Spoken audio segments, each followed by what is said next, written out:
إن الحمد لله نحمده ونستعينه ونستغفره ونعوذ بالله من شرور أنفسنا ومن سيئات أعمالنا من يهده الله فلا مضل له ومن يضلل فلا هادي له وأشهد أن لا إله إلا الله وحده لا شريك له وأشهد أن محمدا عبده ورسوله يا أيها الذين آمنوا اتقوا الله حق تقاته ولا تموتن إلا وأنتم مسلمون يا أيها الناس اتقوا ربكم الذي خلقكم من نفس واحدة وخلق منها زوجها وبث منهما رجالا كثيرا ونساء واتقوا الله الذي تساءلون به والأرحام إن الله كان عليكم رقيبا يا أيها الذين آمنوا اتقوا الله وقولوا قولا سديدا يصلح لكم أعمالكم ويغفر لكم ذنوبكم ومن يطع الله ورسوله فقد فاز فوزا عظيما أما بعد فإن خير الحديث كتاب الله وخير الهدي هدي محمد صلى الله عليه وسلم وشر الأمور محدثاتها وكل محدثة بدعة وكل بدعة ضلالة وكل ضلالة في النار۔ ہم سب جانتے ہیں کہ دین اسلام میں عقیدہ کے بعد، توحید کے بعد سب سے زیادہ جس چیز کی اہمیت ہے وہ نماز ہے۔ نماز ایک ایسی عظیم عبادت ہے کہ جس کی وجہ سے کئی اور چیزوں کو بھی شریعت کا حصہ بنایا گیا۔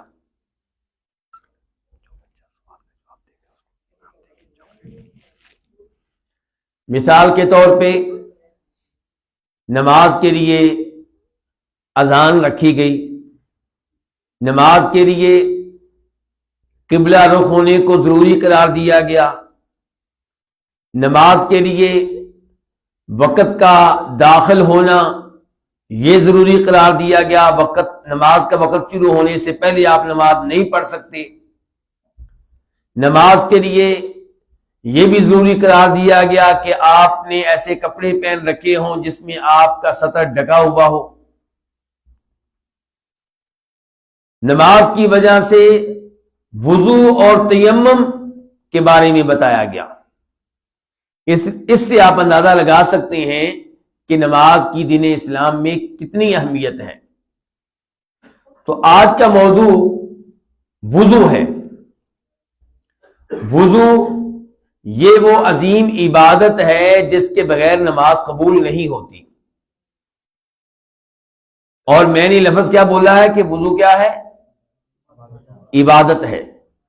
یہ ذرا توجہ رکھیے گا، کیونکہ ہمارے دوست کئی علماء کرام یہ رائے رکھتے ہیں کہ وضو کے لیے نیت ضروری نہیں ہے۔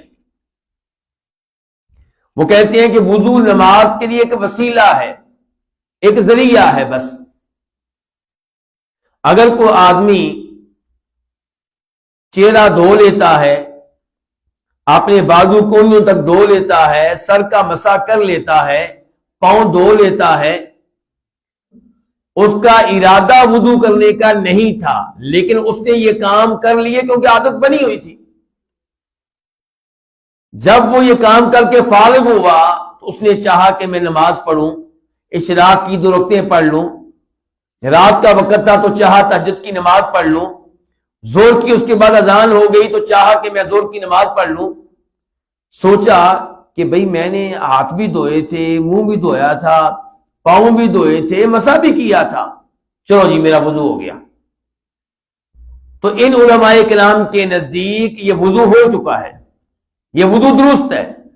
لیکن صحیح بات یہ ہے کہ یہ وضو نہیں ہوا، کیونکہ وضو کی نیت نہیں کی گئی، اور وضو صرف وسیلہ نہیں ہے نماز کے لیے، صرف ذریعہ نہیں ہے، ایک مستقل عبادت ہے۔ رات کے وقت سنت طریقہ کیا ہے کہ آپ سونے سے پہلے کیا کریں؟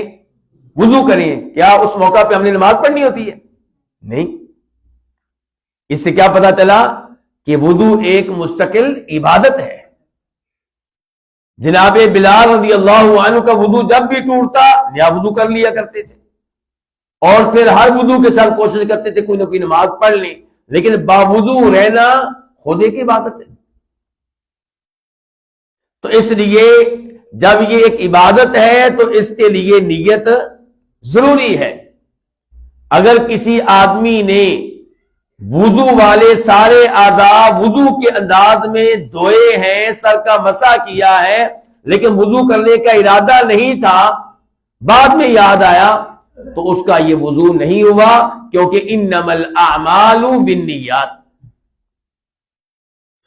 تو وضو جو ہے یہ نماز کے لیے نہایت ضروری ہے, اس کے بغیر نماز نہیں ہوتی. فرماتے ہیں نبی کریم صلی اللہ علیہ وسلم, لا يقبل اللہ صلاة احدکم اذا احدث حتی یتوضأ. تم میں سے جب کسی کا وضو ٹوٹ جائے اس کی نماز نہیں ہوگی جب تک کہ وضو نہیں کرے گا. اس سے آپ وضو کی اہمیت کا اندازہ کر سکتے ہیں.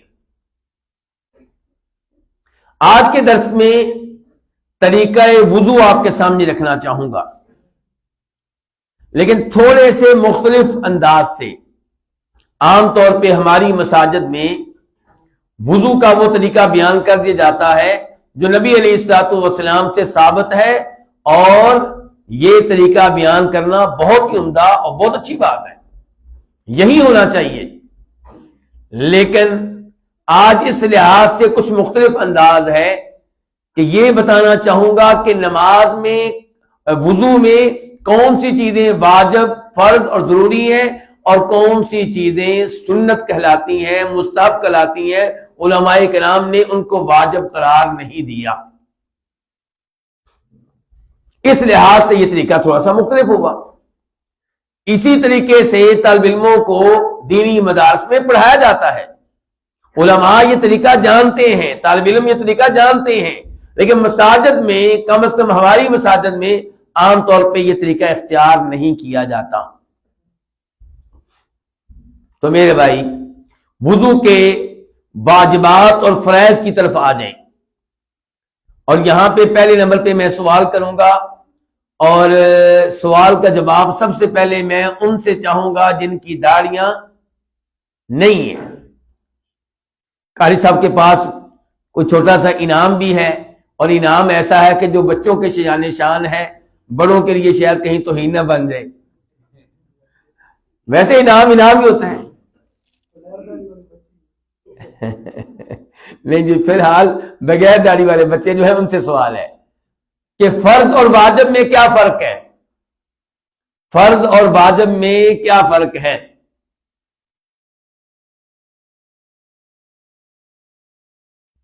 جی, کوئی بچہ بتائے گا؟ داڑھی کے بغیر, اس کے بعد پھر ان کی طرف بڑھیں گے جن کی داڑیاں ہیں. جی چلیں, اب کوئی بھی بتا سکتا ہے, لیکن ہاتھ کھڑا کریں پہلے, پتا چلے کون کون سے بھائی بتا سکتے ہیں. کوئی بھی, فرض اور واجب میں کیا فرق ہے؟ جی, کوئی فرق نہیں. بات آپ کی ٹھیک ہے, لیکن ہمیں فی الحال یہ نہیں چاہیے. ویسے انعام دے دیں ان کو, جواب درست یہی ہے, لیکن ہمیں فی الحال وہ موقف سننا ہے کہ فرض اور واجب میں فرق ہے. دیکھیں, ہمارے ملک کے عام طور پہ علماء کرام, ہمارے حنفی علماء کرام, وہ کہتے ہیں کہ فرض اور واجب میں فرق ہے. وہ کیا کہتے ہیں؟ فرض اور واجب میں فرق ہے. کیسے جی؟ کہتے ہیں جس چیز کا حکم اللہ نے دیا وہ فرض ہے, اور جس چیز کا حکم قرآن میں نہیں آیا, حدیث میں آیا, اللہ کے رسول نے دیا, وہ کیا ہے؟ واجب ہے. میرا کیا موقف ہے؟ آپ کا کیا موقف ہونا چاہیے؟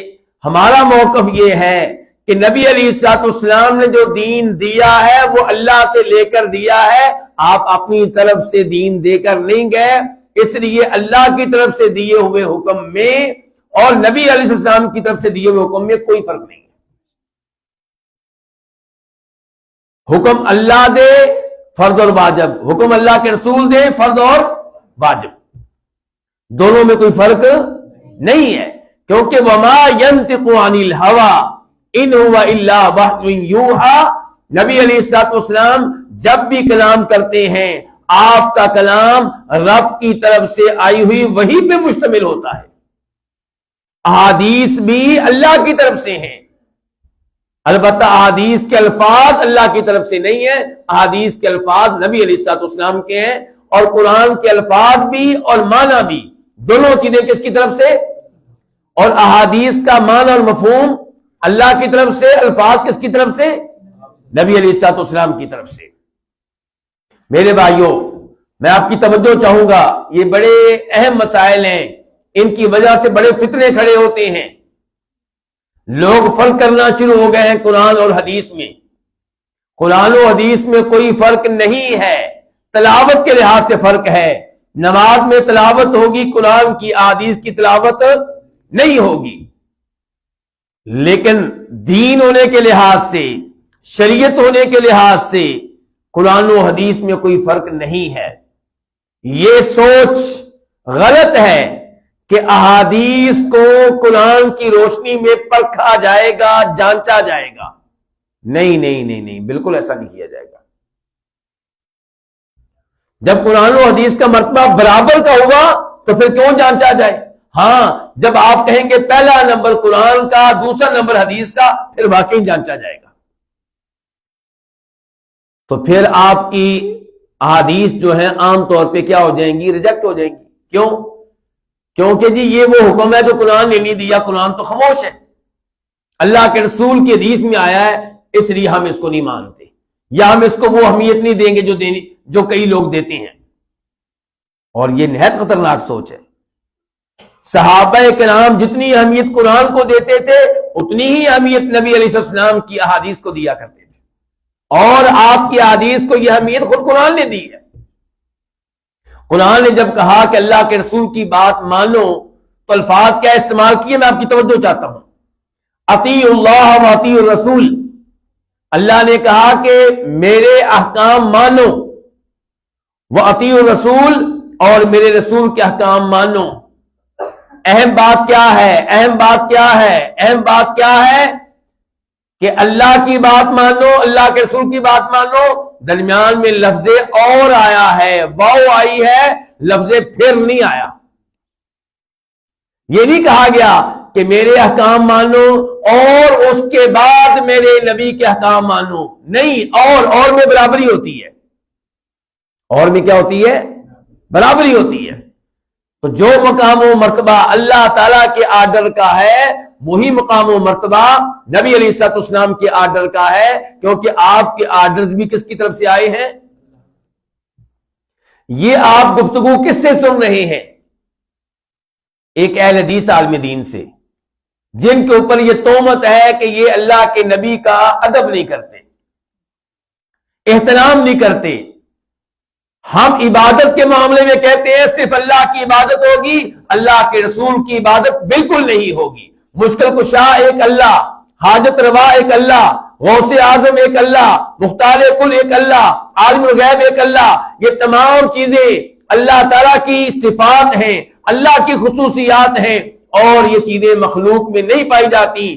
لیکن جہاں تک تعلق ہے اطاعت کا، اتباع کا، پیروی کا، تو نبی علیہ الصلوۃ والسلام کی پیروی واجب ہے، فرض ہے، لازمی ہے، ضروری ہے۔ جو حیثیت اللہ کے احکام کی ہے وہی حیثیت نبی علیہ الصلوۃ والسلام کے فرامین اور احکام کی ہے۔ تو میرے بھائیوں، بیان یہ کر رہا تھا کہ فرض اور واجب میں کوئی فرق نہیں ہے۔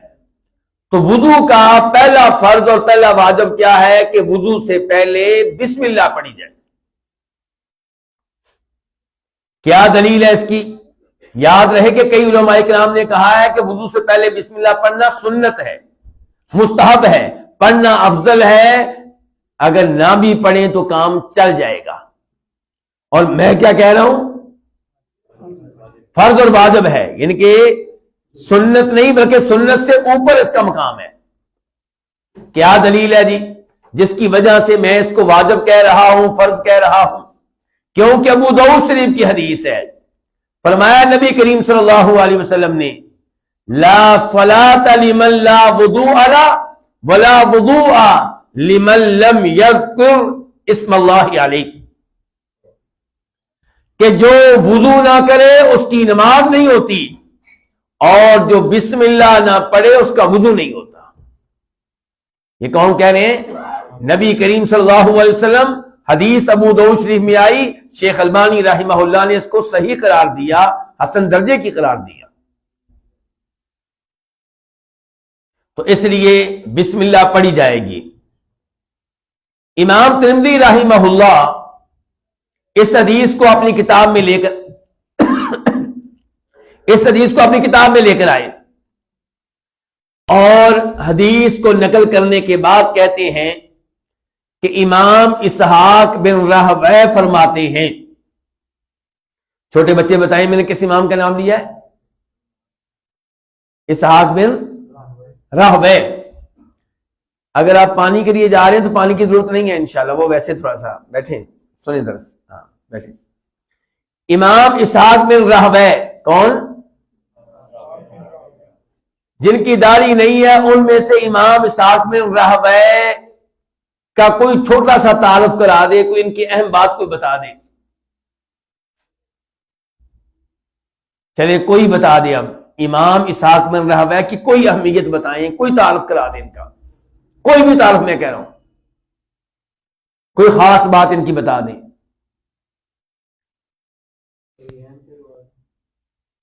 جی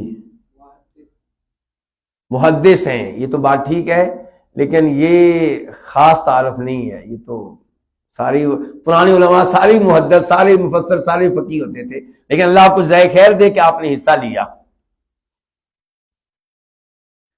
ان کی خاص بات یہ ہے کہ یہ امام بخاری کے استاد ہیں، اور امام بخاری نے صحیح بخاری کیوں لکھی اس کے کئی اسباب ہیں۔ ان میں سے ایک سبب یہ ہے کہ اس استاد نے کہا تھا اپنے شاگردوں سے کہ میں چاہتا ہوں کہ تم طالب علموں میں سے کوئی حدیث کی ایسی کتاب لکھے جس میں سب احادیث صحیح ہوں۔ استاد کی ترغیب اثر دکھاتی ہے۔ اگر آپ کی دعوت و تبلیغ سے، آپ کی تقریر سے ایک طالب علم بھی سدھر گیا، ایک آدمی بھی ٹھیک ہو گیا، ایک آدمی نے بھی نماز شروع کر دی، انشاءاللہ آپ کی نجات کے لیے یہ کافی ہو جائے گا۔ تو صحیح بخاری لکھی گئی ہے، لوگ پڑھ رہے ہیں، میرے جیسے فقیر، قاری صاحب جیسے علماء مساجد میں صحیح بخاری کے حوالے دیتے ہیں، صحیح بخاری کے حدیث پیش کرتے ہیں۔ امید ہے کہ ان احادیث کا ثواب امام بخاری کے ساتھ ساتھ اس استاد کو بھی ملتا ہوگا جس نے ترغیب دی تھی۔ تو یہ ہے اسحاق بن راہویہ۔ کیا نام ہے جی؟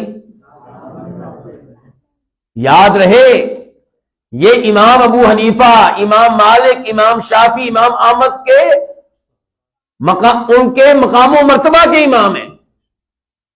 لوگ سمجھتے ہیں کہ شاید امام چار ہی ہیں، نہیں، چار وہ امام ہیں جن کے شاگرد آگے پھیل گئے۔ وہ تو اللہ کی مرضی ہے نا، کس کی دعوت زیادہ پھیلتی ہے، کس کی کم پھیلتی ہے۔ آج بھی مثال کے طور پہ قاری عبد الوکیل صاحب ہیں، یہ دعوت و تبلیغ کا کام کرتے ہیں۔ ہو سکتا ہے ان کی دعوت اتنی نہ پھیلے جتنی میری پھیل جائے، یا جتنی میری پھیل جائے ان کی نہ پھیلے اتنی۔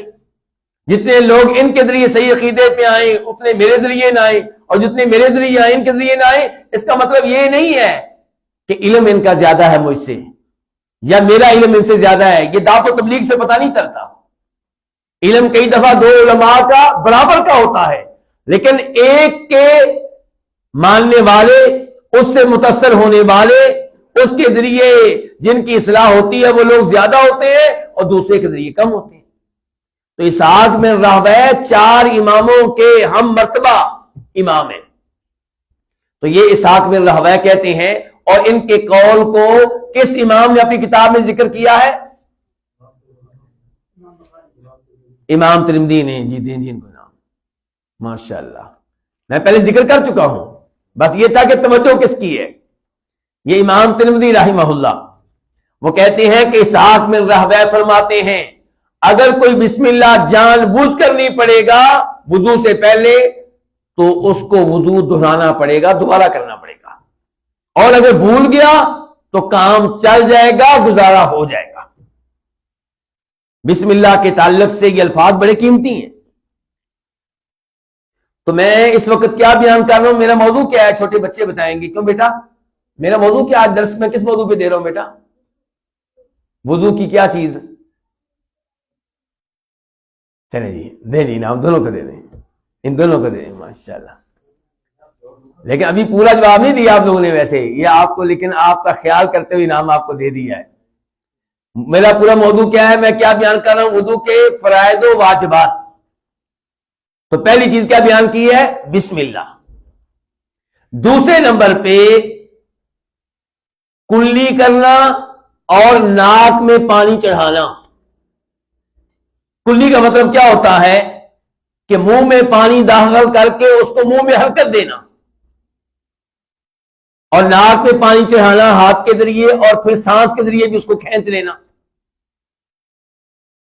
یہ دو چیزیں بھی وضو کا حصہ ہے، لیکن ان کا مقام و مرتبہ وضو میں کیا ہے؟ کیا یہ چیزیں سنت ہیں، افضل ہیں، مستحب ہیں، یا واجب اور ضروری ہیں؟ مالکی علماء سے پوچھیں وہ کہیں گے یہ سنت ہیں، شافعی علماء سے پوچھیں وہ کہیں گے یہ سنت ہیں، حنفی علماء سے پوچھیں وہ کہیں گے سنت ہیں، ہم سے پوچھیں ہم کہیں گے واجب ہیں۔ ہمارے نزدیک دونوں چیزیں کیا ہیں؟ کیسے کہہ دیا جی آپ نے واجب ہے؟ کیا دلیل آپ کے پاس؟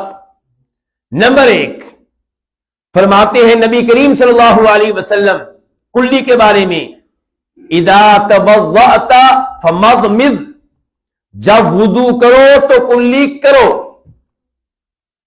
کلی کرو۔ اللہ کے رسول نے کہا کلی کرو، لیکن یہ تو نہیں کہا کہ واجب اور فرض ہے۔ کیوں جی؟ حکم دے دیا ہے، اور اللہ کے نبی جو بھی حکم دیں صلی اللہ علیہ وسلم اس پہ عمل کرنا واجب ہوتا ہے، فرض ہوتا ہے، ضروری ہوتا ہے، سوائے اس کے کہ کسی اور حدیث کے ذریعے کوئی اور کرینہ مل جائے، کوئی اور دلیل مل جائے جو بتائے کہ بھئی وہ حکم واجب نہیں ہے۔ مثال کے طور پہ اس کی بھی میں مثال دے دیتا ہوں آپ کو۔ صحیح حدیث ہے، نبی کریم صلی اللہ علیہ وسلم ارشاد فرماتے ہیں کہ مغرب کی نماز سے پہلے 2 رکعتیں ادا کرو، حکم آ گیا واجب ہے۔ پھر کہا مغرب سے پہلے 2 رکعتیں ادا کرو، حکم دے رہے ہیں واجب ہے۔ لیکن آپ لوگ ادا کرتے ہیں جی؟ آپ اسے اکثر ادا نہیں کرتے، ایسے ہی ہے نا؟ تو کیوں چھوڑا ہوا آپ نے یہ واجب؟ کیونکہ نبی علیہ الصلوۃ والسلام نے 2 بار کہا کہ ادا کرو، اور تیسری بار اسی جگہ پہ کہا جو چاہے ادا کر لے اور جو چاہے نہ ادا کرے۔ تو تیسری بار آپ نے واضح کر دیا کہ میرا یہ حکم وجوب کے لیے نہیں ہے، میرا یہ حکم استحباب کے لیے ہے، یہ 2 رکعتیں ادا کرنا افضل ہیں، بہتر ہیں، ضروری نہیں ہے۔ تو آپ نے اس حدیث میں کیا کہا؟ اذا توضأت فمضمض، جب وضو کرو تو کلی کرو۔ تو کلی کرنا کیا ہوا؟ وضو میں واجب ہوا، فرض ہوا۔ دوسری طرف آپ فرماتے ہیں، وہ بھی حدیث ابو داؤد شریف کی، کہ وَبَالِغْ فِي الْإِسْتِنْشَاقِ إِلَّا أَن تَكُونَ صَائِمًا، کہ جب آپ ناک میں پانی چڑھائیں تو اچھی طرح چڑھائیں، مبالغہ کریں۔ دیکھیں دھیان سے، سستی نہیں، آپ کیا کہہ رہے ہیں؟ وَبَالِغْ، اس معاملے مبالغہ کرنا، ناک میں پانی چڑھانے کے مسئلے میں اچھی طرح چڑھانا ہے۔ إِلَّا أَن تَكُونَ صَائِمًا، ہاں اگر آپ روزے کی حالت میں ہیں تو پھر ناک پانی چڑھانے میں مبالغہ نہیں کرنا، پھر آرام سے چڑھائیں، پھر بہت زیادہ اس پہ زور نہیں دینا، چڑھانا تب بھی ہے۔ لیکن اگر روزے کی حالت میں نہیں ہے، پھر ناک میں پانی چڑھانے کے مسئلے میں، ناک میں پانی پہنچانے کے مسئلے میں مبالغہ کرنا ہے۔ تو اس سے پتا چلا کہ یہ کیا ہے؟ فرض ہے، وبالغ۔ یہ پہلی دلیل میں نے دی ہے کلی اور ناک میں پانی چڑھانے کے واجب ہونے کی۔ دوسری دلیل اللہ تعالیٰ کہتے ہیں وضو میں فغسلوا وجوہکم، قرآن میں کہ وضو کرتے ہوئے اپنے چہرے کو دھونا ہے۔ چہرہ جسم کے کس حصے کا نام ہے جی؟ کان سے، کان سے، اور ادھر پیشانی میں جہاں سے بال شروع ہوتے ہیں وہاں سے لے کے تھوڑی کے آخر تک، یہ کیا ہے؟ چہرہ۔ اور یہ منہ جو ہے اس چہرے میں ہے کہ چہرے سے باہر ہے؟ ناک جو ہے چہرے میں ہے کہ چہرے سے باہر ہے؟ جب اللہ حکم قرآن میں دے رہے ہیں کہ چہرے کو دھونا ہے تو پتہ چلا کہ ناک میں بھی پانی داخل کرنا ہے، منہ میں بھی داخل کرنا ہے۔ ہمارے وہ علماء کرام مالکی، حنفی، شافعی جو ان دونوں کو واجب نہیں مانتے، وہ کہتے ہیں بھائی اللہ نے چہرے کو دھونے کا حکم دیا، ہمیں پتا ہے، لیکن یہ ناک اور منہ یہ چہرے کے عام حصے نہیں ہیں، یہ خاص حصے، ان کے الگ سے نام ہے۔ اس کا نام کیا جی؟ ناک۔ اس کا نام کیا ہے؟ منہ۔ تو یہ الگ سے دو چیزیں ہیں، اگرچہ چہرے میں موجود ہیں لیکن ان کی الگ حیثیت ہے۔ تو اگر یہ واجب ہوتی تو اللہ کے نبی ان کے بارے میں الگ بتاتے، اللہ تعالیٰ ان کے بارے میں الگ بتاتے۔ ہم کہتے ہیں اللہ کے نبی نے تو الگ بتا دیا کہ جب وضو کرو تو کلی کرو، جب وضو کرو تو ناک میں پانی چلانے کے مسئلے میں مبالغہ کرو۔ اور جہاں تک تعلق ہے قرآن کا، تو قرآن نے جب کہا چہرے کو دھونا ہے تو اس میں یہ دونوں آ گئے۔ اگر آپ اس انداز سے الگ الگ لیں گے تو پھر ہم کہیں گے رخسار کا نام بھی الگ سے ہے، اس کی بھی دھونے کی الگ دلیل ہونی چاہیے، ٹھیک ہے جی۔ پیشانی کا نام بھی الگ سے ہے، اس کو بھی دھونے کی الگ سے دلیل ہونی چاہیے، اس لیے الگ سے دلیل کی ضرورت نہیں ہے، اگرچہ وہ بھی موجود ہے۔ تیسرے نمبر پہ یہ میں دلائل کس چیز کے دے رہا ہوں شیخ صاحب؟ نہیں وضو نہیں، میرا عام خاص موضوع اس وقت کا، اس کو دلائل میں کس کے دے رہا ہوں اس وقت؟ کون بتائے گا جی؟ جی ہاں، لیکن آپ لوگوں نے انعام ضائع کر دیا ہے، ایک آدمی جواب دیتا ہے کسی کو ہم انعام دینے والے بنتے۔ چلیے اللہ آپ کو جزائے خیر دے، جس نے حصہ لیا اللہ تو انعام دے گا نا اوپر سے۔ تو تیسری دلیل میں یہ دے رہا ہوں کہ کلی کرنا اور ناک میں پانی چلانا کیا ہے؟ واجب ہے، کہ نبی علیہ السلام نے جب بھی وضو کیا آپ نے کلی کی ہے، جب بھی وضو کیا ہے ناک میں پانی چڑھایا ہے۔ کسی صحابی نے یہ نہیں کہا کہ جب میں نے آپ کو وضو کرتے ہوئے دیکھا تب آپ نے کلی نہیں کی تھی یا ناک میں پانی نہیں چڑھایا تھا۔ اس سے پتا چلا دیگر دلائل کو ملا کر کہ دونوں چیزیں کیا ہیں؟ واجب اور فرض ہیں۔ اچھا آپ کو یہاں پہ ایک عجیب بات بتاؤں کہ وضو میں یہ دونوں چیزیں کیا ہیں؟ واجب ہیں، یہ صحیح بات ہے، لیکن ہمارے پاکستان انڈیا کے عام علماء کرام کا موقف یہ ہے کہ یہ واجب نہیں ہے۔ غسل میں جب غسل جنابت ہو، جب کیا غسل، تب یہ دونوں چیزیں واجب نہیں ہیں، تب ہمارے علماء کرام کہتے ہیں کہ یہ واجب ہیں، تب یہ واجب، تب واجب اتنا ہی ہے۔ غسل جنابت میں جو واجب چیز ہے نا وہ یہ ہے کہ پورے جسم پہ پانی بہائیں اور جسم کے ایک ایک حصے تک آپ کا پانی پہنچ جائے، بس یہ واجب ہے بس۔ لیکن سنت طریقہ جو غسل کا ہے وہ تو آپ جانتے ہی ہیں۔ تو بہرحال وضو میں ناک میں پانی چڑھانا، کلی کرنا، یہ کیا ہوگا؟ واجب ہوگا۔ اور نبی علیہ الصلوۃ والسلام دونوں کے لیے پانی ایک ہی دفعہ لیتے تھے، کچھ پانی منہ میں ڈالتے، کچھ ناک میں چڑھا دیا کرتے تھے، اور پھر آپ ناک کو جھاڑتے تھے تاکہ وہ پانی جو اندر گیا ہے اس کو باہر نکالا جائے۔ کتنا صاف ستھرا دین ہے ہمارا۔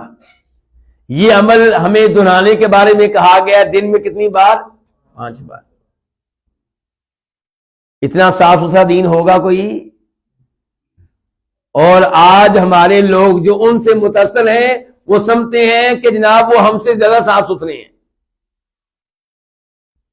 الحمدللہ مسلمان اگر اپنے دین پہ صحیح معنوں میں عمل کریں تو طہارت کے لحاظ سے بھی، صاف ستھرا ہونے کے لحاظ سے بھی ان کے دین سے بہتر کوئی دین نہیں ہے. یہ وہ دین ہے جہاں کبھی مسواک کا کہا جا رہا ہے، کبھی جمعے کے دن کے غسل کو واجب کہا جا رہا ہے، کبھی غسل جنابت کو واجب کہا جا رہا ہے، کبھی غسل حیض کو واجب کہا جا رہا ہے، کبھی میاں بیوی کے تعلق کے بعد غسل کو واجب قرار دیا جا رہا ہے. تو اس سے پاکیزہ دین اور کون سا ہوگا؟ یہاں پہ تو کہا جا رہا ہے کہ آپ کے منہ سے بدبو آئے تو آپ کو مسجد میں آنے کی اجازت نہیں ہے. دو واجب چیزیں میں ذکر کر چکا ہوں وضو کے تعلق سے. تیسرے نمبر پہ پورا چہرہ دھونا، یہ کیا ہے؟ فرض اور واجب ہے. اور اس کی دلیل تو بالکل واضح ہے. اللہ نے کہہ دیا فاغسلوا وجوہکم، کہ اذا قمتم الی الصلاۃ، اے ایمان والو جب نماز کے لیے اٹھو تو کیا کرو؟ اپنے چہروں کو دھو لو. تو چہرہ دھونا واجب ہے، اور بتا چکا ہوں کہ چہرہ کس کو کہتے ہیں. کتنے فرائض و واجبات ہو گئے جی؟ 3. نمبر 4 بازوؤں کو دھونا، ہاتھوں سے لے کے کوئیوں تک، کوئیاں اس میں شامل ہیں. دھیان سے میری بات ذہن میں رکھیے گا کہ عام طور پہ لوگ یہ غلطی کرتے ہیں. کیا؟ وضو کے شروع میں ہاتھ دھوتے ہیں، اور وضو کے شروع میں ہاتھ دھونے چاہیے، لیکن وہ واجب نہیں ہے، وہ سنت ہے، اس کا تذکرہ آگے آئے گا. لیکن چہرہ دھونے کے بعد ہاتھ سے لے کے یہاں تک کہ اسے کو دھونا فرض اور واجب ہے. اس کی باری آتی ہے تو لوگ جو ہے یہاں سے شروع کرتے ہیں. وہ کہتے ہیں ہاتھ تو پہلے دھلے ہوئے ہیں. نہیں نہیں نہیں نہیں نہیں، جو پہلے ہاتھ آپ کے دھلے ہوئے ہیں ان کا اعتبار نہیں ہے. ان کا اعتبار چہرے کو دھونے کے بعد جب آپ نے بازو دھونے ہیں، ساتھ آپ نے ہاتھوں کو بھی دھونا ہے، اور کونیاں اس میں داخل ہیں. اللہ تعالیٰ کیا فرماتے ہیں؟ وَأَيْدِيَكُمْ إِلَى الْمَرَافِقِ، اپنے ہاتھوں کو دھونا ہے کونیوں تک. کتنے ہو گئے جی فرائض واجبات؟ 4. نمبر 5 وَامْسَحُوا بِرُؤُوسِكُمْ، اپنے سر کا مسح کرنا ہے. اور یہاں پہ بھی ہمارا اختلاف ہے ہمارے وقت کے علماء سے. ہمارا اختلاف ہے وقت کے علماء یہ فتویٰ دیتے ہیں کہ سر کے کچھ حصے پہ مسح کر لیں تو کام چل جائے گا. لیکن ہمارا فتویٰ یہ ہے کہ پورے سر کا مسح واجب اور فرض اور ضروری ہے. کیوں؟ کیونکہ اللہ نے کہا ہے وَامْسَحُوا بِرُؤُوسِكُمْ، اپنے سر پہ مسح کرو. اللہ نے یہ نہیں کہا کہ سر کے کچھ حصے پہ مسح کرو. ہمارے وقت کے علماء وہ کہتے ہیں کہ یہ جو با ہے نا، با برؤوسکم، یہ جو با ہے نا برؤوسکم، یہ با کا معنی ہے کچھ، اس کا معنی ہے بعض، یعنی کہ مسح کر لو سر کے کچھ حصے پہ. یہ کچھ حصہ، کچھ کس کا معنی کیا جی؟ بولیے ذرا. با کا. جیسے وہ با بسم اللہ میں نہیں ہے بسم اللہ الرحمن الرحیم.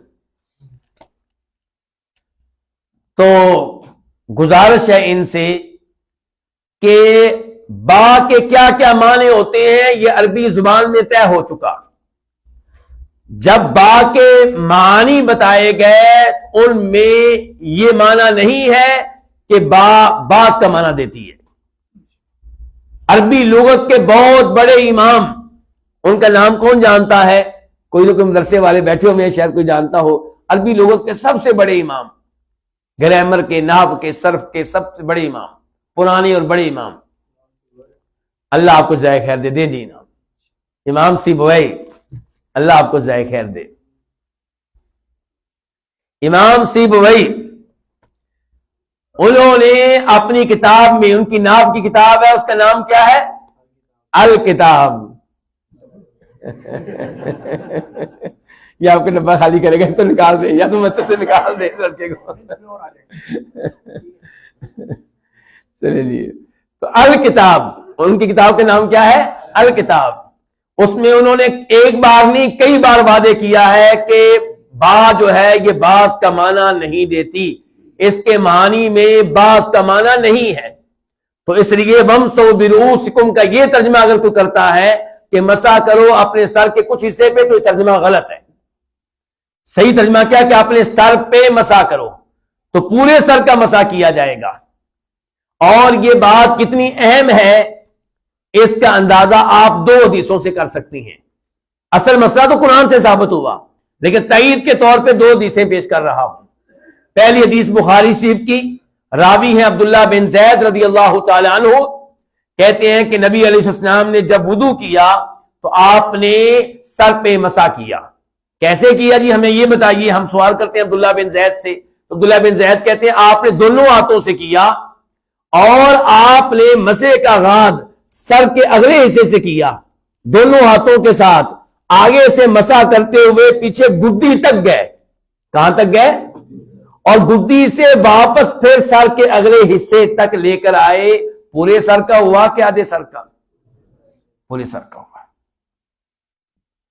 اور مغیرہ بن شعبہ کہتے ہیں کہ میں نے نبی علیہ السلام کو وضو کرتے ہوئے دیکھا، آپ نے موضوع پہ مسح کیا اور سر کے اگلے حصے پہ مسح کیا۔ کتنے حصے پہ؟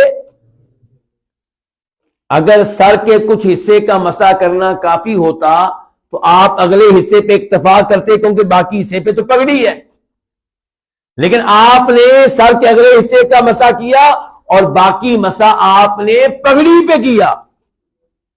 کیا پتا چلا کہ پورے سر کا مسح ضروری ہے۔ اگر سر کے کچھ حصے پہ مسح کرنا کافی ہوتا تو آپ اگلے حصے پہ مسح کرتے اور سر کا وہ حصہ جہاں پہ پگڑی ہے اس کو رہنے دیتے، لیکن آپ نے پگڑی کے اوپر مسح کیا، تو اس سے پتا چلا کہ پورے سر کا مسح ضروری ہے۔ اور یہی مسئلہ ہے حج عمرے میں بھی۔ حج عمرے میں آپ نے طواف کر لیا، صفا مروہ کی سعی کر لی، اب عمرے میں ہے تو اس کے بعد کیا ہوگا جی؟ سر کے بال منڈوائے جائیں گے یا کٹوائے جائیں گے؟ تو ہمارے کئی بھائی سر کے کچھ حصے کے بال کٹوا لیتے ہیں۔ نہیں میرے بھائی، پورے سر کے بال آپ نے یا کاٹنے ہیں یا موننے، پورے سر کے، پورے سر کے۔ محلقین رؤوسکم ومقصرین۔ اور وضو میں بھی یہی صورتحال ہے، پورے سر کا مسح کیا جائے گا۔ اور پورے سر کے مسح میں ایک اور چیز بھی داخل ہے۔ کون سی چیز؟ کان۔ اللہ آپ کو ذائقہ خیر دے، کان بھی داخل ہیں، کیونکہ فرمایا نبی علیہ السلام نے، صحیح حدیث ہے، شیخ البانی رحمہ اللہ نے اس کو صحیح قرار دیا ہے کہ الاذنان من الرأس، کہ مسح کے لحاظ سے کان جو ہیں یہ سر کے تابع ہیں، جن کا مسح کرنا ہے یہ چہرے کے تابع نہیں ہے کہ ان کو دھویا جائے۔ تو آپ نے کیا کہا؟ کان جو ہیں وہ سر میں سے ہیں، بلکہ ایک ہی پانی کے ساتھ سر کا اور کانوں کا کیا کیا جائے گا؟ مسح کیا جائے گا۔ ایک ہی پانی کے ساتھ، کانوں کے لیے الگ پانی نہیں لیا جائے گا۔ اگر کوئی لے تو حرج نہیں ہے، لیکن نبی علیہ الصلوۃ والسلام کی حدیث سے یہی معلوم ہوتا ہے کہ آپ ایک ہی بار پانی لے کر سر کا مسح کرتے تھے اور اسی کے ساتھ کانوں کا مسح بھی کیا کرتے تھے۔ اب رہ گیا گردن کا مسح۔ گردن کے مسح کے لیے نیا پانی لینا ہے یا پہلے والا پانی کافی ہو جائے گا؟ یہ بچے بتائیں گے، یہ بچوں کا سوال ہے جی۔ نیا پانی لینا، لو اس بچے کی رائے ہے نیا پانی لینا ہے۔ اور جی بچے، گردن کا مسح نہیں کرتے؟ آپ نے کبھی نہیں کیا؟ ایسے ہی نماز پڑھ لیتے ہیں؟ جی ہاں، بچہ پریشان ہو گیا لیکن بات ٹھیک کر رہا ہے۔ بچہ پریشان ہو گیا ہے لیکن بات اس کی صحیح ہے۔ صحیح بات یہ ہے کہ گردن کا مسح کرنا نبی علیہ الصلوۃ والسلام سے ثابت نہیں ہے، اس لیے گردن کا مسح نہیں کیا جائے گا۔ یہ میں تنبیہ کرنا چاہ رہا تھا، خبردار کرنا چاہ رہا تھا بس۔ کتنے فرائض و واجبات ہو گئے جی؟ 5، 6 ہو گئے، 6 ہو گئے، بسم اللہ کے 6 ہو گئے۔ چلیے 6 ہو گیا۔ پھر نمبر 7 کیا ہے؟ پاؤں دھونا۔ پاؤں دھوئے جائیں گے ٹخنوں سمیت۔ اللہ تعالیٰ فرماتے ہیں وَأَرْجُلَكُمْ، اور تم لوگوں نے اپنے پاؤں دھونے ہیں ٹخنوں تک، تو پاؤں دھوئے جائیں گے۔ اگر آپ نے جرابیں نہیں پہنی، موزے نہیں پہنے، تو پاؤں پہ مسح کرنے کی اجازت نہیں ہے۔ جو لوگ پاؤں پہ مسح کرتے ہیں حالانکہ پاؤں ننگے ہوتے ہیں، وہ غلطی پہ ہیں، وہ غلطی پہ ہیں۔ اور چونکہ یہ غلطی ان کی دوسری غلطیوں کے مقابلے میں چھوٹی ہے، وہ تو اس سے بڑی غلطیاں کرتے ہیں، اس لیے ہم نے اس پہ کیا خاص تبصرہ کرنا ہے کہ بڑی غلطی کیا ہو رہی ہے اللہ تعالیٰ کے ساتھ اوروں کو شریک کرنا، بڑی غلطی کیا ہو رہی ہے صحابہ کرام کو برا بھلا کہنا، بڑی غلطی کیا ہو رہی ہے نبی علیہ السلام کی بیویوں کو برا بھلا کہنا۔ تو ان غلطیوں کے مقابلے میں یہ وضو والی غلطی جو ہے اس کی کوئی حیثیت نہیں ہے، کیونکہ جب آپ شرک کرتے ہیں پھر کون سی نماز اور کون سا وضو، پھر کون سی نماز اور کون سا وضو۔ اصل بات یہ ہے کہ شرک سے آپ توبہ کریں، امیر المومنین جناب علی سے محبت کریں، ان سے محبت ایمان کا حصہ ہے، ان سے محبت کریں گے تو اللہ رب العزت کے آپ قریب ہوں گے۔ اور ہم اللہ کے فضل و کرم سے امیر المومنین جناب علی سے بھی محبت کرتے ہیں، ان کے بیٹوں حسن و حسین سے بھی محبت کرتے ہیں، سیدہ فاطمہ سے بھی محبت کرتے ہیں، اور ان سے محبت کو دین اور ایمان سمجھتے ہیں، لیکن مشکل کشا نہیں ہے، حاجت روا نہیں ہے، غوث اعظم نہیں ہے، یا علی مدد کا نعرہ لگانا غلط ہے۔ تو بہرحال میرا موضوع کیا ہے کہ وضو کرتے ہوئے جب پاؤں ننگے ہوں تو ان پہ مسح کرنے کی اجازت نہیں ہے۔ جو لوگ مسح کرتے ہیں وہ کہتے ہیں یہ تو قرآن سے ثابت ہے۔ کیسے ثابت ہے جی قرآن سے؟ کہتے ہیں کہ وَأَرْجُلَكُمْ لِلْكَعْبَيْنِ۔ دیکھیں میں تھوڑی سی تفصیل میں جا رہا ہوں آج، بھلا کیوں؟ کیونکہ مجھے پتا ہے اس مسجد کے نمازی پڑھے لکھے ہیں، عام نمازی نہیں ہیں۔ عام جگہ پہ میں درس دیتا تو شاید میں اتنی گہرائی میں نہ جاتا، تو آپ تو پڑھے لکھے ہیں، جا سکتا ہوں کہ نہ جاؤں؟ پھر کہیں وہ صورتحال نہ ہو۔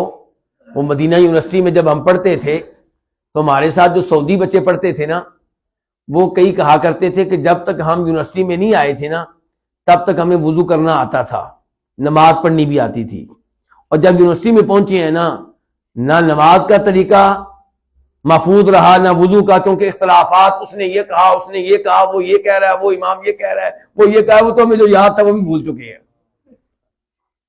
تو کہیں آپ کی وہ صورتحال نہ ہو جائے، میرے خیال میں اس گہرائی کی طرف نہیں جاتا۔ تو بہرحال یہ ہے کہ پاؤں کو دھونا ضروری ہے، ایک تو قرآن کی آیت دلیل ہے، دوسرے نمبر پہ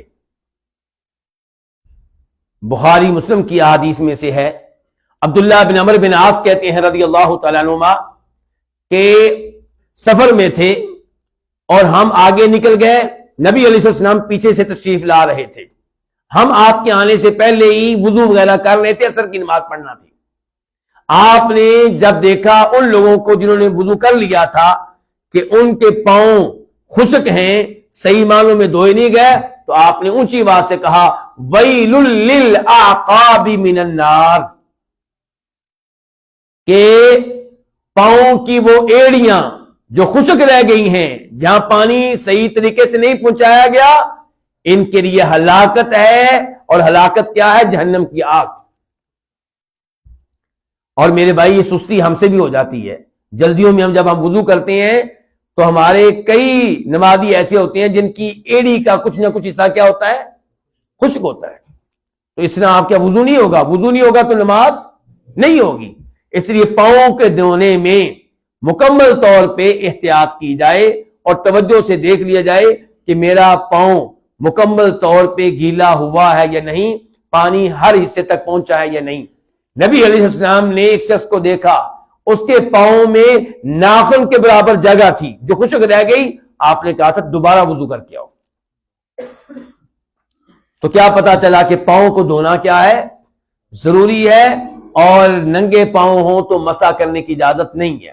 البتہ موزے پہنے ہوں تو بالکل مسح کرنے کی اجازت ہے، اور جو پاؤں پہ جب کہ موزے پہننے ہوں مسح کا انکار کرے، اس کا تو دین اور ایمان خطرے میں ہے۔ میں فی الحال موزوں کی بات کر رہا ہوں، جرابوں کی بات نہیں کر رہا۔ کس کی بات کر رہا ہوں؟ موزوں کی، کہ موزے پہنے ہوں اور کوئی یہ کہے کہ مسح کرنا جائز نہیں ہے، تو علماء کرام نے اس مسئلے کو عقیدے کی کتب میں ذکر کیا ہے۔ کن کتب میں ذکر کیا ہے؟ عقیدے کی کتب میں۔ اس لیے اس مسئلے کو ماننا نہایت ضروری ہے۔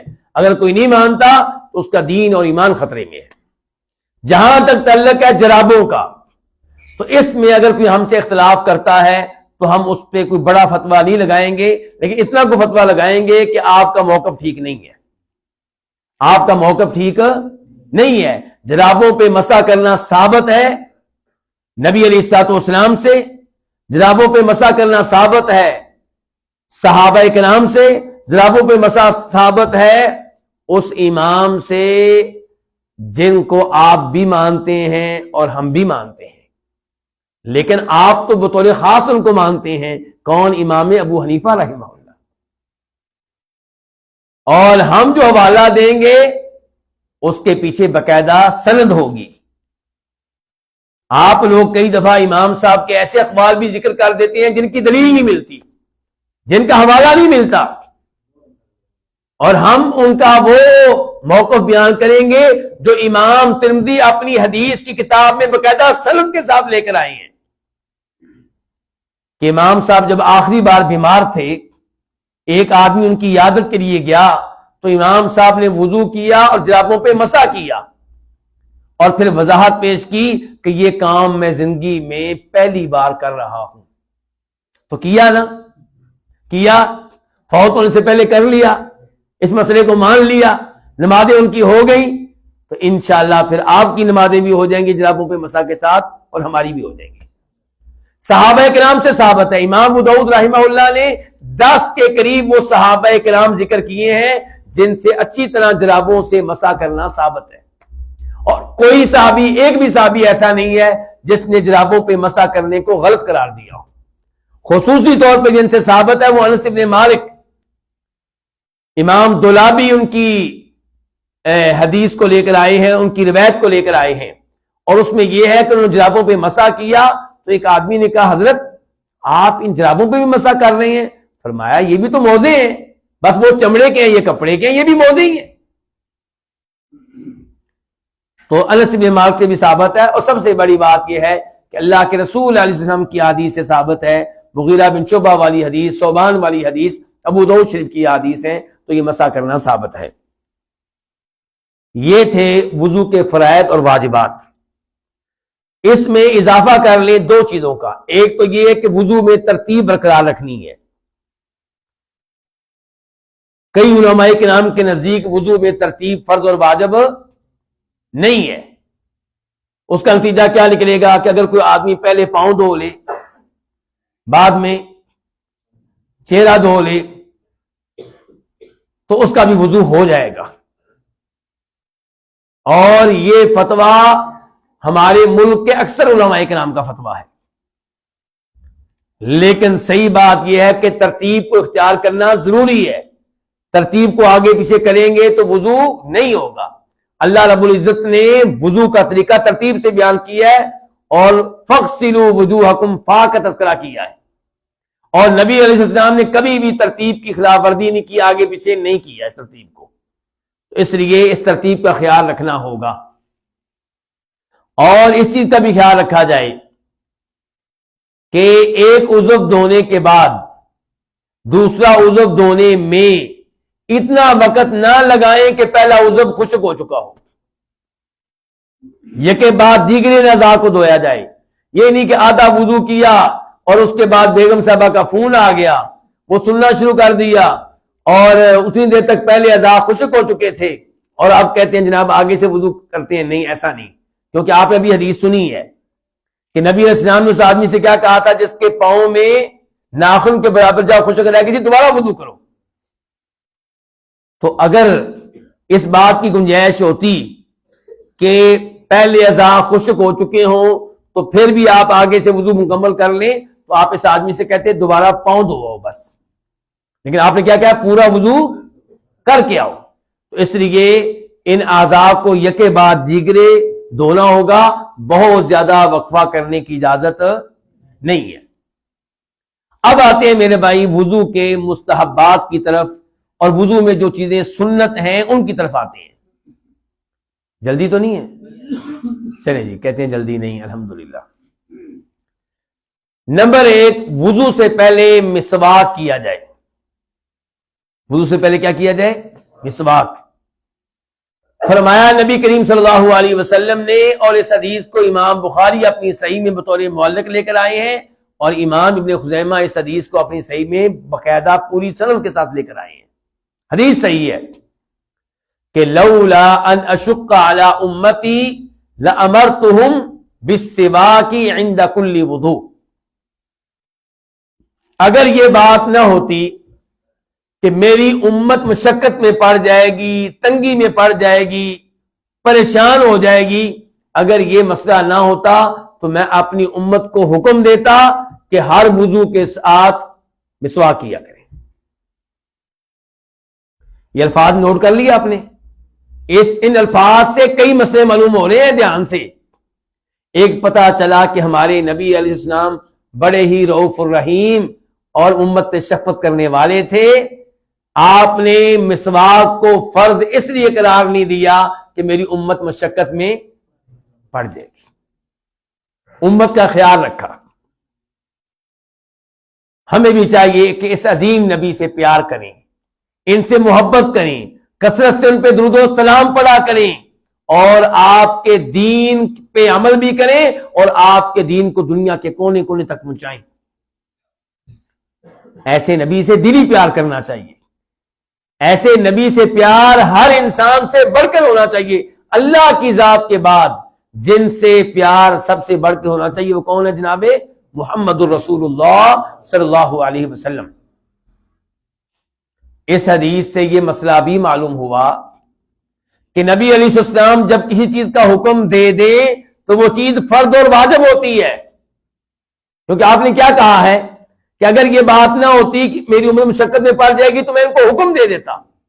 اچھا، اب آپ نے حکم نہیں دیا تو اب کیا ہے؟ مسواک کرنا سب علماء کرام کے نزدیک سنت ہے، مستحب ہے، افضل ہے۔ اگر حکم دے دیتے تو پھر کیا ہوتا؟ سنت ہوتا، پھر فرض اور واجب ہوتا۔ تو پتہ چلا، یہ اصول معلوم ہوا یہاں سے کہ اللہ کے نبی جو بھی حکم دیں اس پہ عمل کرنا کیا ہوتا ہے؟ فرض اور واجب ہوتا ہے۔ تیسرے نمبر پہ پھر یہ پتہ چلا جو ہمارا موضوع ہے کہ جب آپ نے حکم نہیں دیا تو کم از کم آپ نے اپنی ترغیب بتا دی ہے، اپنی خواہش بتا دی ہے، تو یہ اب کیا ہے؟ سنت ہے اور مستحب ہے اور افضل ہے۔ اور نبی علیہ السلام اس بات کا بہت اہتمام کرتے تھے، نماز سے پہلے، وضو سے پہلے، گھر میں داخل ہوتے وقت، تہجد کے ٹائم اٹھتے وقت، روزوں کے درمیان بھی آپ مسواک کرتے رہتے تھے، مسواک کا بہت اہتمام کرتے تھے۔ ہمیں بھی چاہیے کہ اپنے نبی علیہ السلام کی طرح مسواک کا اہتمام کریں۔ اس کے دنیاوی فوائد بھی ہیں اور اخروی فوائد بھی ہیں۔ اسی لیے آپ نے کیا کہا تھا؟ کیا کہا تھا جی؟ مسواک سے کیا ہوتا ہے؟ رب راضی ہوتا ہے اور منہ پاکیزہ، پاک اور صاف ستھرا رہتا ہے۔ وضو میں جو چیزیں مستحب ہیں، سنت ہیں، افضل ہیں، ان میں سے دوسرے نمبر پہ یہ ہے کہ وضو کے اعضاء کو تین بار دھویا جائے۔ امام مسلم روایت کرتے ہیں جناب ابو انس سے، وہ کہتے ہیں کہ میں نے جناب عثمان بن عفان کو دیکھا رضی اللہ تعالیٰ عنہ کہ انہوں نے مقاعد نامی جگہ پہ وضو کیا، اور وضو میں انہوں نے اپنے اعضاء کو تین بار دھویا، اور پھر کہا کہ میں نے اسی طرح دیکھا تھا نبی علیہ السلام کو وضو کرتے ہوئے۔ تو اس سے کیا پتہ چلا کہ وضو کے اعضاء کو کتنی بار دھونا چاہیے؟ تین بار دھونا چاہیے۔ لیکن 2 بار دھوئیں گے تو وضو آپ کا ٹھیک ہے، 1 بار دھوئیں گے وضو آپ کا ٹھیک ہے۔ اور اگر آپ کسی عضو کو 1 بار دھو لیں، کسی کو 2 بار، کسی کو 3 بار، یہ بھی ٹھیک ہے۔ عبداللہ بن زید کی جو وضو والی حدیث ہے اس میں انہوں نے تذکرہ کیا ہے کہ نبی علیہ السلام نے کسی عضو کو 2 بار دھویا، کسی کو 3 بار دھویا۔ تو اس لیے اگر کوئی یہ سمجھتا ہے کہ وضو میں ایک ہی طریقہ ہونا چاہیے، یا 1 بار یا 2 بار یا 3 بار، تو اس کی بات صحیح نہیں ہے۔ صحیح بات یہ ہے کہ آپ مختلف طریقے ایک ہی وضو میں اختیار کر سکتے ہیں۔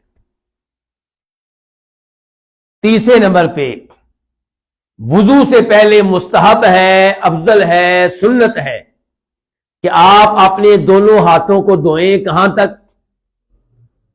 کلائی تک، پونچے تک دونوں ہاتھوں کو آپ نے دھونا ہے. تو یہ بھی کیا ہے؟ مستحب ہے. نبی علیہ السلام وضو سے پہلے ایسا ہی کیا کرتے تھے. کتنے ہو گئے جی مستحب چیزیں؟ 3. نمبر 4، وضو میں یہ مستحب ہے کہ آپ ہر 2 اعضاء کو دھوتے ہوئے پہلے دائیں کو دھوئیں پھر بائیں کو دھوئیں. بخاری مسلم کی روایت ہے، سیدہ عائشہ کہتی ہیں، میرے بھائی دھیان سے توجہ سے، کہ نبی علیہ الصلوۃ والسلام کو اچھا لگتا تھا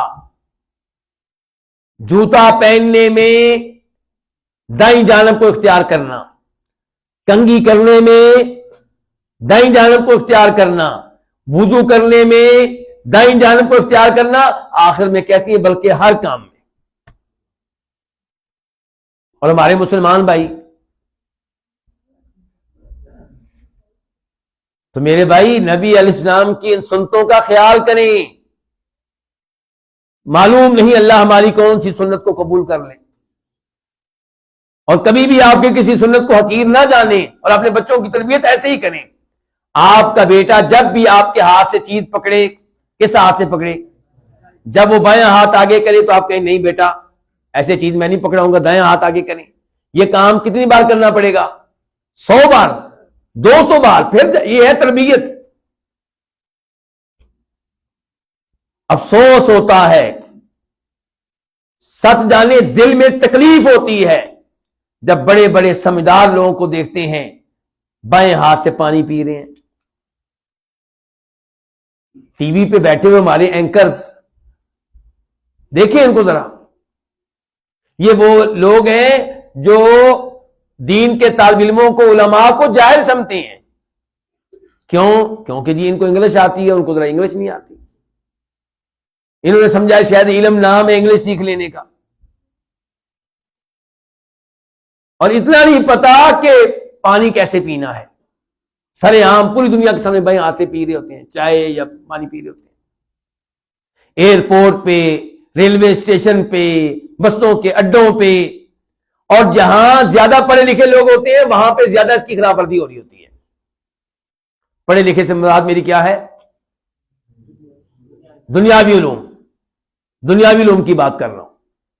تو دیکھیں نبی علیہ السلام کی سنت ہے کہ ہر معاملے میں دائیں جانب کو اختیار کریں. اچھا یہاں پہ میرا ایک سوال ہے، گھڑی جو ہے یہ دائیں ہاتھ میں پہنی چاہیے کہ بائیں ہاتھ میں؟ اس حدیث کی جواب آپ نے مجھے اس حدیث کی روشنی میں دینا ہے. ہاں جی.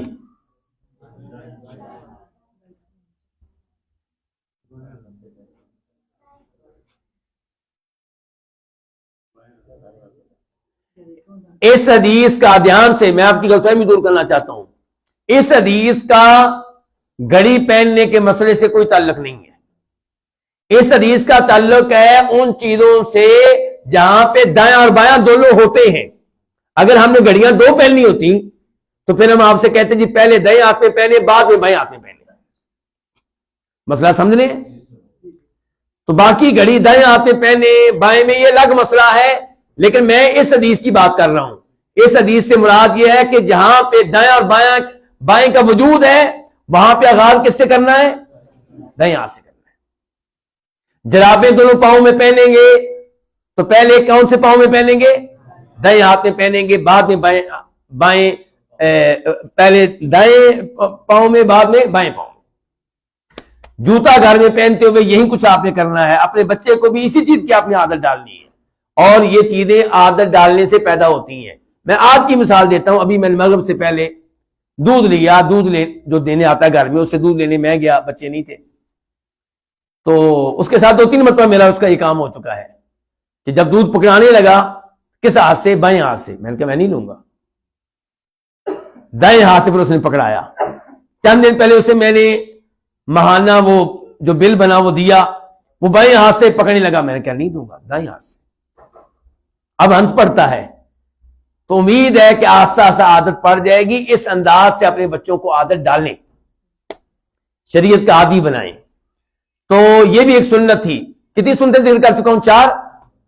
چار. پانچویں نمبر پہ وضو کے اعضاء کو دھوتے ہوئے ملنا. عبداللہ بن زید کہتے ہیں کہ نبی علیہ السلام وضو کر رہے تھے اور آپ اپنے ہاتھوں کو مل رہے تھے. تو اس لیے بہتر یہ ہے کہ ہاتھوں کو ملیں, اور ملنے کا فائدہ یہ بھی ہے کہ پانی یقینی طور پہ پہنچ جائے گا. جب ملتے نہیں ہیں تو شک رہتا ہے کہ پانی جسم کے ہر حصے تک پہنچا ہے یا نہیں پہنچا.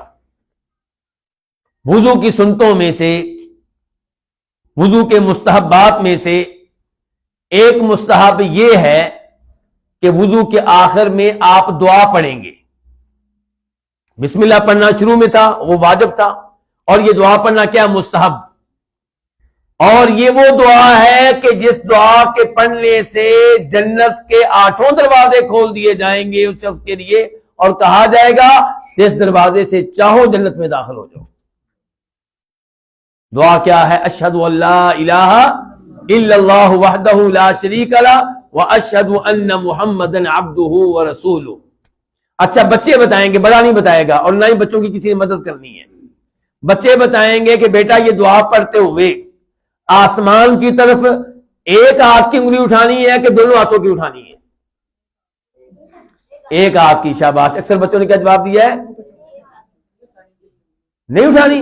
یار یہ بچہ بڑا خطرناک ہے, یہ بچہ خطرناک ہے, یہ نا ہماری محنت پہ پانی پھیر دیتا ہے. ہاں جی, پاکستانیوں کی محنت پہ.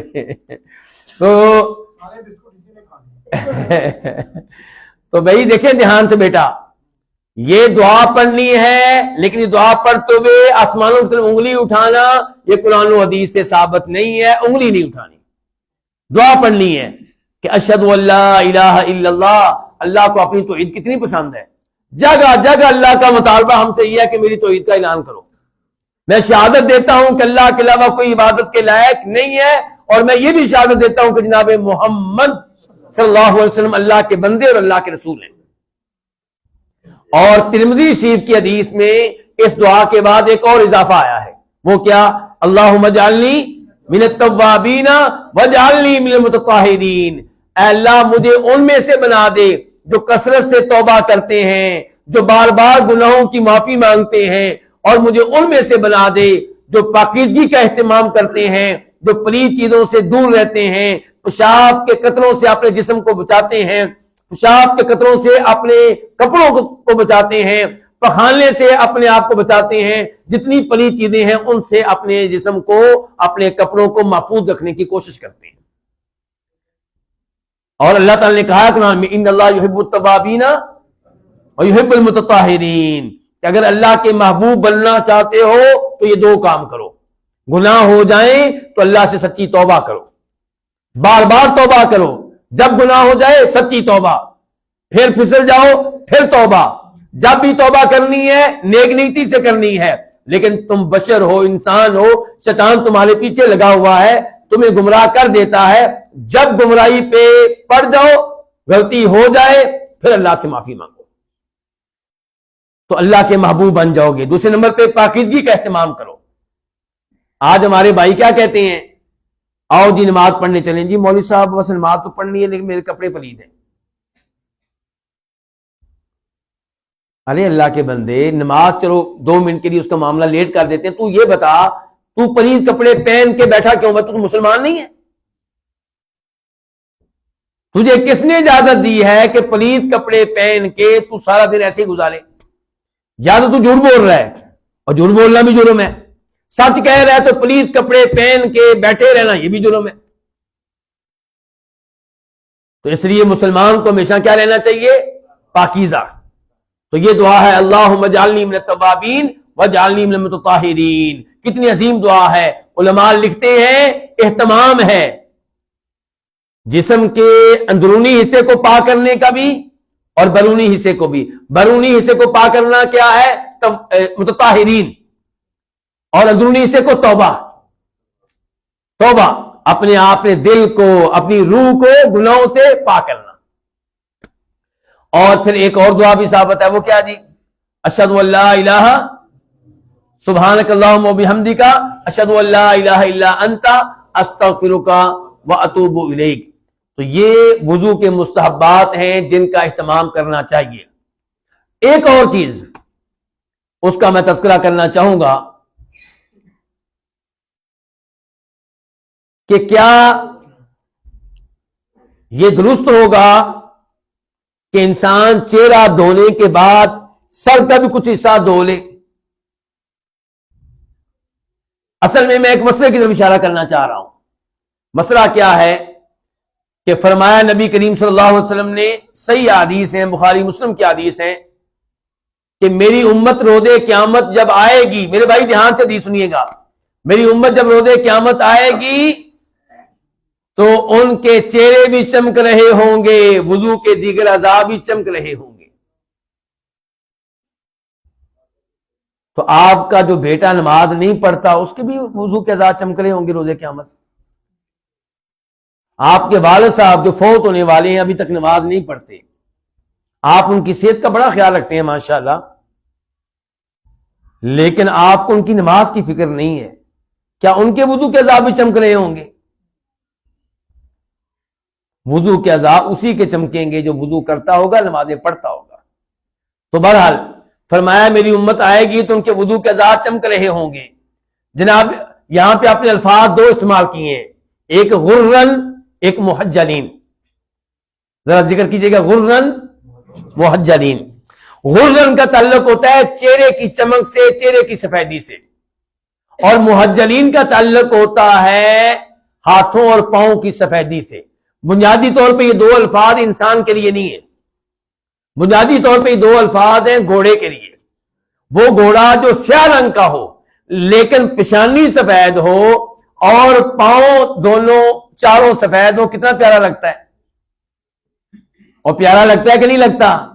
تو یہ فرما رہے ہیں اللہ کے نبی علیہ السلام کہ میرے امتی جب آئیں گے تو ان کے وضو کے اعضاء ایسے چمک رہے ہوں گے جیسے بلیک گھوڑے کی پیشانی اور اس کے پاؤں چمک رہے ہوتے ہیں۔ اچھا، اب مسئلہ یہ ہے کہ چمک کو بڑھانا چاہیے کہ نہیں، یعنی کہ اس انداز سے کہ آپ چہرہ دھوتے دھوتے سر کی طرف بھی چلے جائیں۔ ایک روایت آتی ہے، اسے بیان کرنے والے راوی کا نام ہے نعیم المجمر۔ وہ کہتے ہیں کہ ابو ہریرہ نے کہا تھا رضی اللہ تعالیٰ عنہ کہ ابو ہریرہ نے کہا تھا کہ اللہ کے رسول نے کہا کہ میری امت آئے گی روز قیامت، ان کے وضو کے اعضاء چمک رہے ہوں گے۔ اس کے بعد کہتے ہیں کہ جو تم میں سے چاہتا ہے کہ اپنی چمک کو بڑھائے بڑھا لے۔ اب یہ جو آخری الفاظ ہیں ان کے بارے میں نعیم کہتے ہیں مجھے نہیں پتا کہ یہ اللہ کے رسول کے الفاظ ہیں صلی اللہ علیہ وسلم یا یہ جناب ابو ہریرہ کا اپنی طرف سے تبصرہ ہے۔ کئی علماء کرام اس موقف کے قائل ہیں، امام ابن تیمیہ، امام ابن القیم رحمہ اللہ اس کے قائل نہیں ہیں۔ وہ کہتے ہیں کہ یہ الفاظ اللہ کے نبی کے ہو ہی نہیں سکتے۔ نعیم نے کہہ دیا نا کہ مجھے نہیں پتا، تو ہم نے جب غور کیا تو اللہ کے رسول کے الفاظ نہیں ہو سکتے۔ کیوں؟ یہاں پہ لفظ بولا گیا غرن، غرہ کہتے ہیں چہرے کی چمک کو۔ اچھا، یہ جو غرہ لفظ ہے ہی چہرے کے لیے، اس چمک کو بڑھائیں گے تو کیسے بڑھائیں گے؟ وہ تو آگے تو سر شروع ہو جائے گا، چہرہ تو ہم نے پہلے پورا دھو لیا وجوبی طور پہ۔ اور بھی دیگر ایسے دلائل ہیں، شیخ البانی کا بھی یہی موقف ہے کہ نہیں، یہ چمک یہیں تک محدود رہے گی، البتہ بار بار وضو کریں۔ ہاں یہ بات صحیح ہے کہ کونیوں کے بعد تھوڑا سا حصہ آگے دھویا جائے گا تاکہ یقین ہو جائے کہ یہ حصہ دھو لیا گیا ہے، ایسے ہی ٹخنوں سے اوپر کا تھوڑا سا حصہ دھو لیا جائے گا تاکہ یقین ہو جائے کہ جو فرض اور واجب جسم کے حصے ہیں ان کو دھو لیا گیا ہے۔ تو یہ ایک مسئلہ تھا جس کی طرف میں نے اشارہ کرنا تھا۔ اللہ رب العزت سے دعا ہے کہ اللہ تعالی ہمیں نبی علیہ السلام کے طریقے کے مطابق وضو کرنے کی توفیق عنایت فرمائے، اور وضو کے معاملے میں، نماز کے معاملے میں ہر طرح کی اخطاء اور غلطیوں سے اللہ تعالی ہمیں محفوظ رکھے۔ وصلی اللہ تعالی علی نبینا محمد وعلی آلہ وصحبہ اجمعین۔ سنجا ایک تو بتا دے، بائیں ہاتھ سے کرنا بتائے چلے۔ ہاں جی بالکل، سمجھدار لوگ بیٹھے ہیں، کیوں جی سنجا کس ہاتھ سے کرنا ہے؟ وہ تو بائیں ہاتھ سے کرنا ہے، ٹھیک ہے۔ ابھی آپ بتا دیں میں اس لیے آگے ہوں، ایک بات مس ہو گیا. نیت وضو اس لیے ضروری ہے کہ ہاتھ منہ دھونے سے صفائی تو